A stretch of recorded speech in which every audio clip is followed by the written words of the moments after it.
Chase Young comes in and adds a whole different element. Somebody other than Nicholas John Bosa is getting chipped for a change. And then that opens up the lanes for Javon Hargraves and Eric Armstead. Now listen, all right, from here on out, it's one game at a time. All right, let's go get it next week against Tampa. Let's get it. 9-3, 1, 2, 3. All right, San Francisco 49ers, we're back, okay? We got the win. We got the juice. Everything's nice. Everything's light. Feels good going to work on a Monday with the dub, doesn't it? Because I know you 49ers fans talk all that mess. It's warranted. You get to. You've earned it.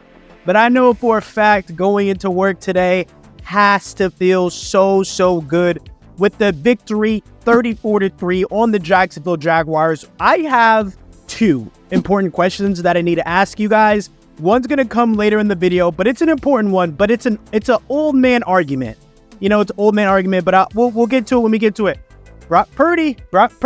Yo, things look really good when Brock has Deebo Samuel and Trent Williams. It's a different dude. It's a different guy. Now, I will say this, and 49ers fans, you guys have to meet me halfway. We have to see things on the same playing field. Stop saying Brock Purdy is a top 10 dude. We can't do that. Top 15, we could talk, but it's clear that he needs too many great things around him for him to be super successful. You know, quarterbacks that don't have a lot can get things done in a still effective manner when they don't have their left tackle and one of their elite weapons. Okay, that's number one. Number two is, boy, he looks like a top 10 guy with Deebo Samuel and Trent Williams out there. Like, it's a confidence he gets. He trusts his team so much that he has this free will to do whatever he wants. Sometimes it's the other way around. Sometimes the defense probably doesn't go as hard because it's like, let's just give the ball to Patrick Mahomes to score. Or on the other side, it's like, I'm just going to throw this interception because I know Myles Garrett and that Browns defense, they're going to do things great for me. They're going to make me right. When it's the quarterback that's saying it about having Christian McCaffrey, about having Trent Williams, Deebo Samuel, Brandon Ayuk, who is coming into light. He's the dude. He's the guy we've been waiting for to be lightening up like he's been doing it this season. He did it last season, but it was a little sporadic. Brandon Ayuk is finally the guy that we've all wanted ever since he got drafted. So that's beautiful within itself. And then, of course, Georgie Kittle himself. And then we go to the defense. Like, Brock Purdy knows he is spoiled. Kyle Shanahan's your head coach. Brock Purdy knows he is spoiled, and he knows that he's not the lead singer. And he knows that. And I think that's why this team can go to crazy heights. Russell Wilson, and this is just a little thing, your rival, right, in your division, for so long, the Legion of Boom was the real reason why the Super Bowls were coming. Golden Tate, Doug Baldwin, Marshawn Lynch. Russell Wilson thought it was him. Like, Russell Wilson thought it was Russell Wilson. And that's when everything came apart, guys. Brock Purdy, I love that he understands it's not his show. He's a background dancer, and he's cool with it. This is the comparison I want to make with Brock Purdy, because this is a San Francisco 49ers. I'm going to hopefully assume that most of you guys are Golden State Warriors fans. I'm taking it city by city. I think Brock Purdy, you know, that 2015 Golden State Warriors championship, Brock Purdy's like the Sean Livingston. He's the Leandro Barbosa type of guy. Like, he's going to go in, he's going to do what he's called to do. He's not Steph, he's not Clay, he's not even Draymond. He's not the superstar, but he's the guy on the court that's going to do his job at a high level, be extremely effective, and is going to help lead the team to a championship run. But if he's the main guy, it's not going to work. But we're going to get away from the Warriors. I have a big gripe with something that I saw at the end of the game. This is that second thing. This is that thing where it's like, all right, guys, I might be being an old head, even though I'm not that old at all. Well, actually, first, go ahead, like, subscribe, and thank you guys so much for your support. You guys have been great. I love doing these 49ers videos. At the end of the game, I'm watching it, and I have to rewatch y'all's games because I don't like to go in, talking on my behind.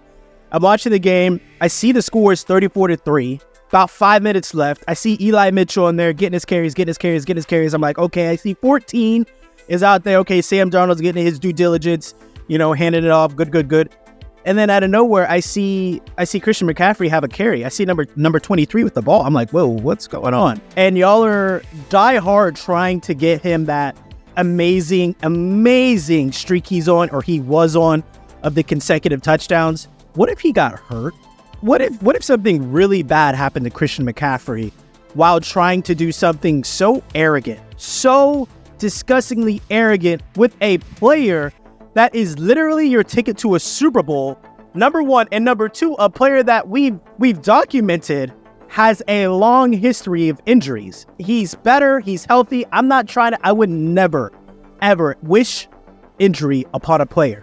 But I promise you, the amount of crap Kyle Shanahan would be going through right now if Mr. McCaffrey had a groin injury on that last drive when they're trying to force him a touchdown to keep his streak going. If he tweaked his ankle, anything could have happened. Anything could have happened to him.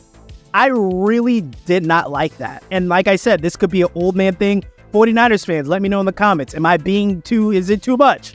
Is it too crazy? Now, if it's Derrick Henry, a bigger dude, a guy that doesn't have a crazy long history, he has a foot problem, crazy long history of getting hurt, I'm okay with it. But to bring in a guy who is your key to the Super Bowl, literally, he could do everything, blah, blah, blah. I don't know. I just thought that was, I didn't think it was cocky. So let me understand, like, my straw man argument. I'm not saying they're being cocky. It was an arrogant thing, but it's like, I'm not against that. I actually like that. But when it's Christian McCaffrey, that's the problem. Like, if it's Deebo, let's do it, even though he has issues injury-wise. But I think you guys could win the Super Bowl without Deebo. If it's George Kittle, if it's Brock Purdy, sure. But CMC, I feel like, is different. And I feel like if anyone is going against what I'm saying right now, if something happened, there would be a 0% chance that you would disagree with me, right? But that's looking at it in 2020 hindsight. Another thing is this. The way the game started with Deebo, with those fake sweeps in the backfield, pre-snap motions, his attraction is so potent.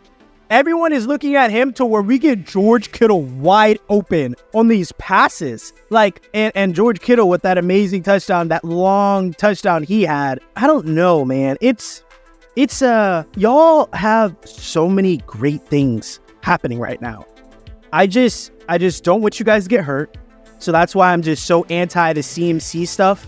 Like it's cool. I like it a lot. But if it didn't happen and they're up 34-3 in the fourth quarter with 5 minutes left, then it's over. And then with Deebo and Trent back, the running game is different. The running game is hyped up. And then Deebo, so many eyeballs are on him to where Brandon Ayuk is free and clear and George Kittle can do whatever he wants. This is a team that is being built from the ground up with the foundation of elite players with a quarterback that is okay. This is rare.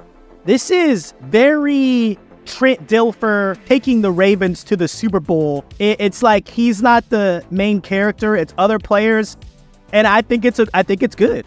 And I don't think you guys should force Brock Purdy into a top 10 conversation. Don't do that. Be like, yeah, we have a top 15 quarterback. He's not the best at all, but we're getting wins. Like, we're winning Super Bowls.